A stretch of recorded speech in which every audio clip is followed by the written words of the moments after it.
मस्जिद के शाही इमाम सैयद अहमद बुखारी को अब मोदी का बुखार चढ़ गया है। दरअसल बुखारी अब मोदी के फैन हो गए हैं। उन्हें लगने लगा है कि जो काम विश्व में कोई भी नहीं कर सकता, वो काम सिर्फ और सिर्फ हमारे देश के प्रधानमंत्री नरेंद्र मोदी ही कर सकते हैं। अब आप सोच रहे होंगे ऐसा क्यों, तो देखिए रिपोर्ट। नमस्कार, वीके न्यूज में आपका स्वागत है। मैं हूं आपके साथ कनुप्रिया सत्तर। दरअसल जामा मस्जिद के शाही इमाम सैयद अहमद बुखारी पहले तो प्रधानमंत्री नरेंद्र मोदी को खुद नेग्लेक्ट करते थे, लेकिन अब उन्हें लगने लगा है कि जो काम इस्लामिक देश भी नहीं कर सके, वह काम केवल भारत के प्रधानमंत्री मोदी ही संभव करके दिखा सकते हैं। बुखारी ने दुनिया भर के मुस्लिम देशों पर विफल रहने की भी बात कही है और प्रधानमंत्री मोदी से फिर ये अपील की। दरअसल मिडिल ईस्ट में गाजा पट्टी पर इजराइल की सेना का हमला पिछले 3 महीने से लगातार जारी है। अब तक 20,000 से अधिक लोगों के मारे जाने की खबर भी सामने आई है। ऐसे में जामा मस्जिद के शाही इमाम सैयद अहमद बुखारी ने प्रधानमंत्री नरेंद्र मोदी से इस जंग को खत्म करवाने की अपील की। साथ ही उन्होंने कहा कि मुस्लिम देश इस मामले में फेल हो गए हैं। बुखारी ने गुजारिश की कि जंग खत्म करने के लिए प्रधानमंत्री मोदी कूटनीतिक दबाव डालें।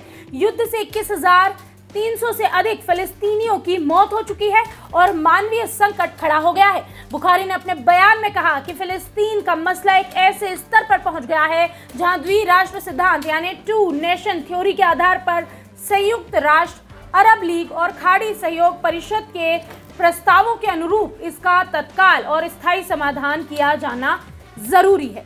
इस दौरान शाही इमाम बुखारी ने स्वीकार किया कि मुस्लिम जगत इस संबंध में अपनी जिम्मेदारियों को पूरा नहीं कर पाया है। मुस्लिम जगत को जो करना चाहिए वह नहीं कर रहा है तथा यह दुर्भाग्यपूर्ण है। बुखारी ने आगे कहा, मुझे उम्मीद है कि मेरे देश के प्रधानमंत्री नरेंद्र मोदी इजराइल के प्रधानमंत्री बेंजामिन नेतन्याहू के साथ अपने व्यक्तिगत रिश्तों के जरिए जंग खत्म करने और मसलों को हल करने के लिए कूटनीतिक दबाव डालेंगे। भारत ने गाजा पट्टी में जंग को खत्म करने की वकालत भी की है। शाही इमाम बुखारी पहले तो खुद ही नरेंद्र मोदी से दूरियां बनाते थे और उन्हें नेग्लेक्ट करते थे। हाल ही में शाही इमाम ने अपने उत्तराधिकारी के रूप में सबसे छोटे बेटे शाबान का नाम घोषित किया और उसकी ताजपोशी के लिए एक समारोह आयोजित किया। ताजपोशी के समारोह में उन्होंने पाकिस्तान के प्रधानमंत्री नवाज शरीफ को तो बुलाया, लेकिन अपने ही देश के प्रधानमंत्री नरेंद्र मोदी को अनदेखा कर गए।